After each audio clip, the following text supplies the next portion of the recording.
Hello, welcome to July 29th, 2023.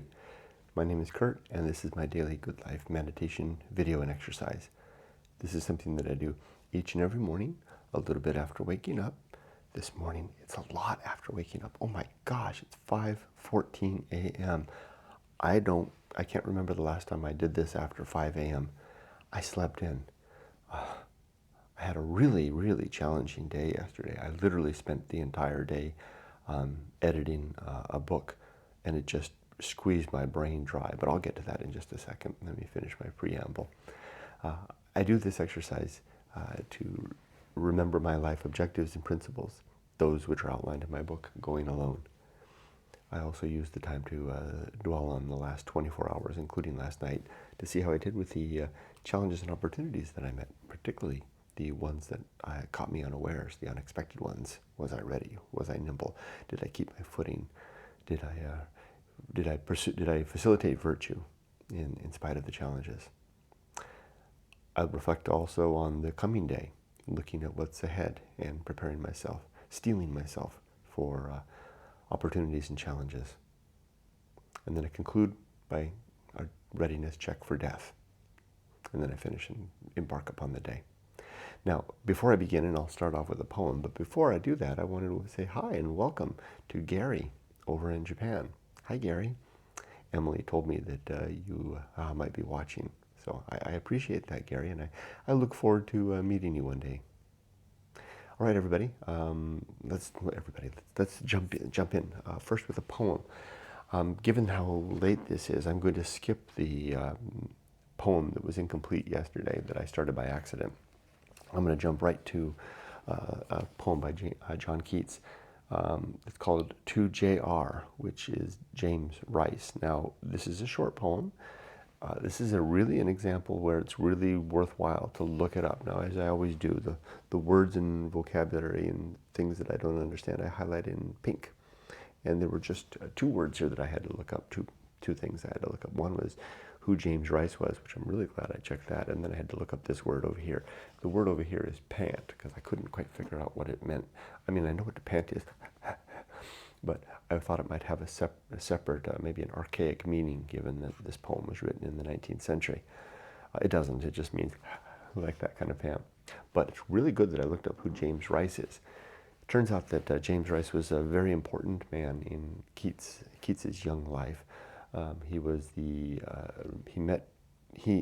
James Rice and Keats met by way of J.R. Reynolds, who was another associate of Keats. Rice was another lawyer who was brought into Reynolds' practice and did actually provide services, I believe, to Keats's sister. Anyway, there was association there. But the two, Rice and Keats, really hit it off. And there was particularly the meeting when they came together. They had spent a really wonderful evening together, and then a couple of days, and it lingered, and they became fast friends. And both of them apparently suffered from tuberculosis, the consumption, as it was called at the time, fatally of course, in Keats's fact in his life, and possibly that James Rice died as well from consumptions at a later date. Consumption really took a lot of people. Anyway, this poem was written by Keats after meeting James Rice, and basically celebrates the meeting and the potential of the friendship. It's very well written and very beautiful. Here we go. To James Rice, or to J.R. Oh, that a week could be an age, and we felt parting and warm meeting every week. Then one poor year 1,000 years would be, the flush of welcome ever on the cheek. So could we live long life in little space, so time itself would be annihilate, so a day's journey in oblivion's haze, to serve our joys would lengthen and dilate.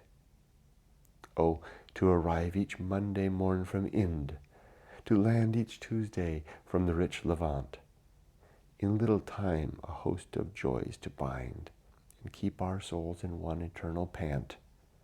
This morn, my friend, and yesterday evening taught me how to harbor such a happy thought. Wow, what a nice thing to make such a friend in life, right? Okay, let's jump into it. More about yesterday and last night. I had the whole day off yesterday. I had a laundry list of things I was going to do, and I largely completed all of them. Again, didn't get to the motorcycle, which I planned to detail and sell. But I wound up literally spending the entire day. It was like a full day of work editing the book I wrote, Stoic Poetry, Volume 1, which is really just the collection of journal entries and blog posts that I've done. I'm going to be doing that as a series. Stoic Poetry I've decided that's the name of my journal. So as a paragraphist, so to speak, to pick up a term, a literary term that I recently discovered from the classical era, as a paragraphist, my writing comes in blurbs and chunks. And I decided to collect those, otherwise they just kind of dissipate away. Collect those into book form. And I'll call that Journal of Stoic Poetry.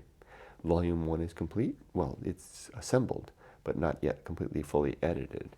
Volume 2 is well underway, more than halfway done, and that's how I'll spend the rest of my days, just filling up the volumes of Stoic poetry. So yesterday I was editing it. In particular, I was working to edit in I did this winter. I did a series of ocean swims, 63 ocean swims during the winter. And after the ocean swim, I would sit on the beach in the cold, shivering, and type out inspired words, muse drops, so to speak. And I had to find a way to filter those in to the proper journal entries in the right day, so that the right order in the right days. It's quite a task. Literally consumed all of yesterday, and then it took at least a half a day or so more weeks past that I've been working on it, but I think I got it. Otherwise, it was a great day, but I was just exhausted yesterday. I suffered from a lot of exhaustion yesterday, similar to what Keats, and reading about Keats and J.R. there, they suffered from that a lot. We're being tired from being ill. I don't think I'm ill, but I certainly am not feeling, not as much energy as I like. But I think in this case, it's just my age, and that's fine. Bring it on. Bring it on. Okay, that's enough of that. Let's do the good life. My 7 objectives. And again, these are outlined in my book, Going Alone, in the chapter titled The Good Life. The 7 objectives, the things that I'm striving toward every day, the way that I want to live my life, the meaning of my life, if you will, are: number 1, to be always ready to die, to have my affairs, my relationships, and my life's work in order. Number 2, to make good and effective use of my time, to not waste my days. 3, to develop and maintain good and sound life principles. These are the 7 and 34 outlined in my book. These serve as the guide and the rules and the objectives of my life. 4, to cultivate good emotional reactions, to become someone who reacts well to the circumstances in life, especially those that surprise me. 5, to perform good actions, just to do good things throughout the day. 6, to recognize my true limits and my true opportunities, so that I'm operating in such a way that I am applying my energies to things that are really within the scope of my control, and to use apathy on all the rest. Not to not care, but to recognize things that are beyond me. 7, and my final objective, is to do just one thing at a time, and do that thing slowly and deliberately and carefully. One of the dogs is dreaming. Slowly, deliberately, carefully. Very important objective. I deliberately bookend the objectives with those 2, to be ready to die and to operate in a deliberate manner, because I think they complement each other. Now, the 34 principles are the tools that I use to help me to achieve the 7 objectives. And these principles are, and I'll just go a little bit quickly. In fact, today I'll take my pad out and let's note down how many of them we get. There's 34. Lately, I've been getting all 34. I haven't been missing. Now, if you're curious about the details of what these things are, you can look them up in the book. They're all out there. Here we go. War, reason, homunculus, anchor hold, home of good and evil. That's 5. Purpose, atomic principle, principle of nature.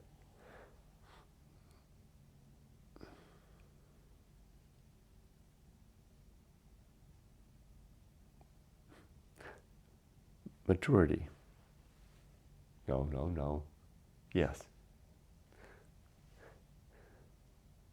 I feel like I missed something already. The social principle, the principle of family, public speaking.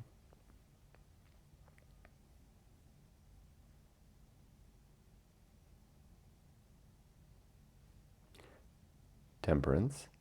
Life will not go well. The horror show. That's 15. That which must be born, B-O-R-N-E, carried, not birthed. The Feast of Woeful.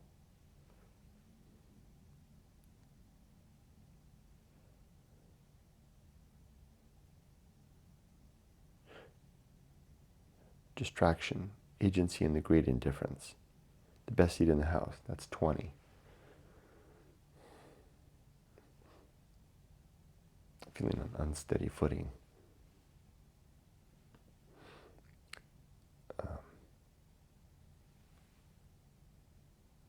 The restless man, the path of wildness, the great life adventure.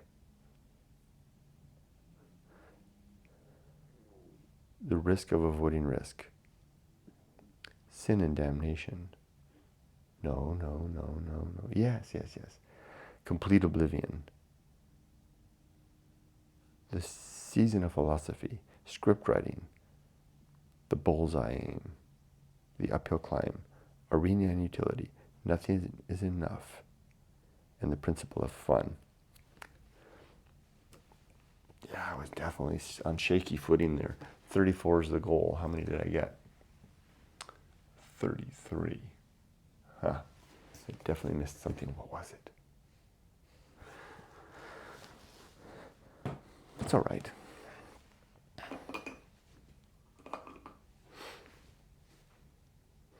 All right, so for today, it's another day off, but it's a Saturday, so I have my chores to do. My household, I have to clean the house. Yumiko and I will go shopping. But after I finish this, I'll do type up my words, do all the things I usually do. Go to the beach. I'll go to the beach and read a chapter of Going Alone, and then come back and finish off and do all the rest of the stuff. It'd be a rich and full day. Full day at least. We'll see how rich it is, how much reading I can get in. Okay, let's finish off. Am I ready to die? Are my affairs in order? I think so. All my papers are in order. Yumiko knows where all the bank accounts are and how to access them. My bookshelf is full. No, I need a copy of Walden to add to the bookshelf. That's important to me. I want to leave that bookshelf at the end of Going Alone. In the back, there's a section called the recommended reading. This page here. And there's 18 books here. These are the 18 books that I recommend for just to kick off a well-read life. And I have a bookshelf up at the top that has all 18 books in that order. And I like the idea of leaving those books behind for Emily after I'm gone. And I gave my personal copy of Walden to my nephew Parker. So I need to get another copy of it. I'm looking for a good copy. So I need to get that. So I'm not quite ready for death until that, but that's incidental. Are my relationships sound? Very sound. And is my life's work complete? Very much so. Emily is raised, and I just paid another semester of her tuition, so she's practically paid off her school. One more to go after that. I guess then I'll be really done when she's done with school. But if she's raised, my book is done. My life's work is complete. So I guess I need to get a copy of Walden and finish one more semester of tuition for Emily, and then I'll really, truly be done. Okay, let's stop from there. I wish you all the best. Be safe, but not too safe. I gotta say that. I'm saying that backwards. Gotta do it this way. And with that, my life is done, if not finished. Be safe, but not too safe. There you go.